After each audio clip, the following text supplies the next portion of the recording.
Assalamualaikum warahmatullahi wabarakatuh. Inna ilahi wa inna ilahi roji'un. Inna ilahi wa inna ilahi roji'un. Inna ilahi wa inna ilahi roji'un. Nuwun para bini sepuh, sesepuh aji sepuh, dalah para pangemban pangebating praja ingkang kinurmatan. Ugi para takziah ingkang kinurmatan.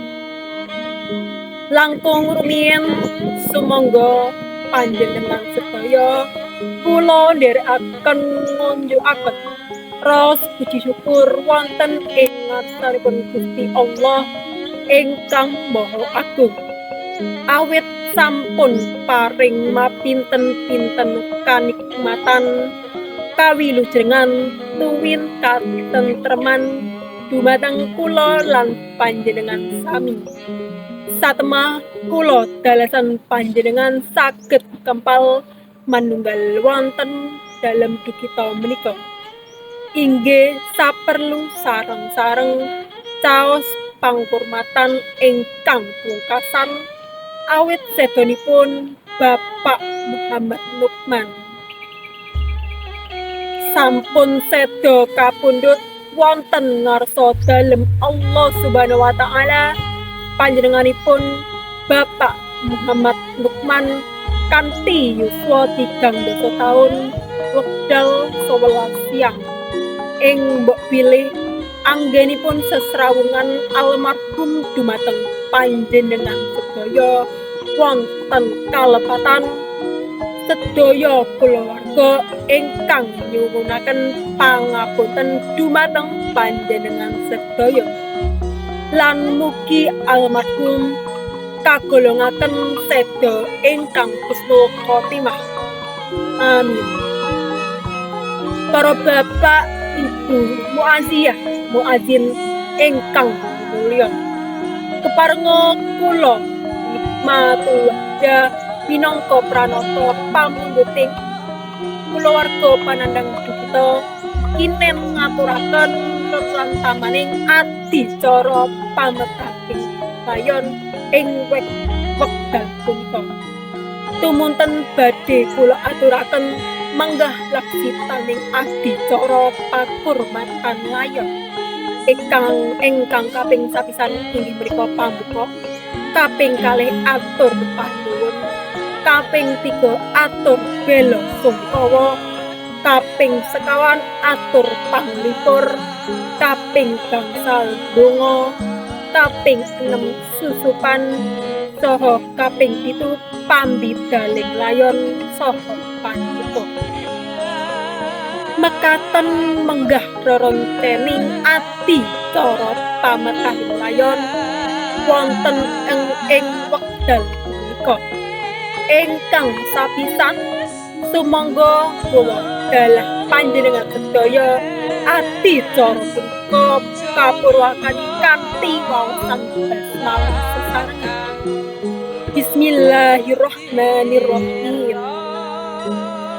Dungkap adicara ingkang kaping kalih inggih punika atur panuwun saking kulawarga panandhang kita kagem panjenenganipun kulawarga ingkang tilar wekdal saha sasana kula aturaken matur para rawuh ingkang dahat kinabekten.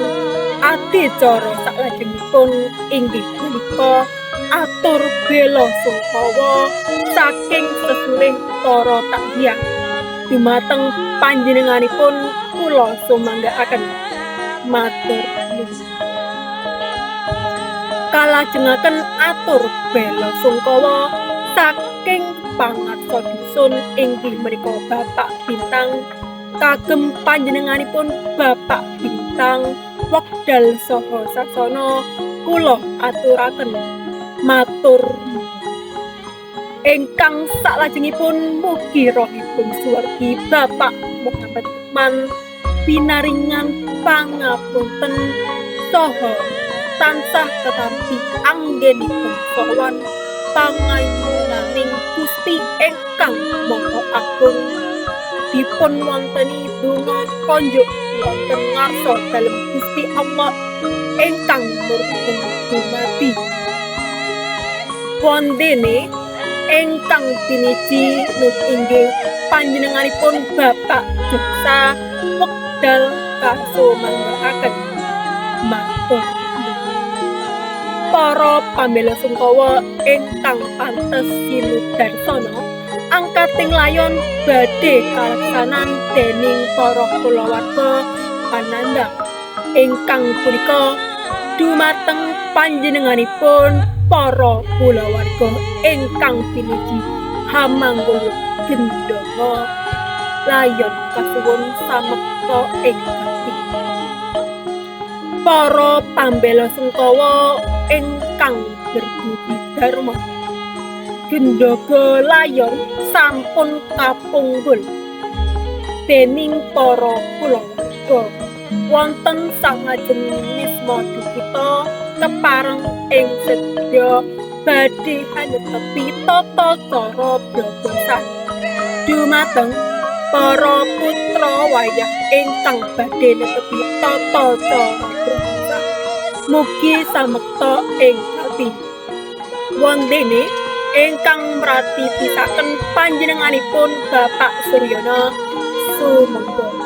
Matur muaziyah muazin ingkang raos bagya mulya paripurnaning adicara inggih punika pambidaling layon tumuju ing sasana waya dumateng para kadang dipun matanaken mekaten menggah muaziyah muazin sedaya kula minangkani dherekaken lumampahing adicara pametahing layon wonten tumpang sih anggenipun kula matur kula nyuwun lumenturing samudra pangaksami. Matur nuwun. Mekaten atur kula. Wassalamualaikum warahmatullahi wabarakatuh.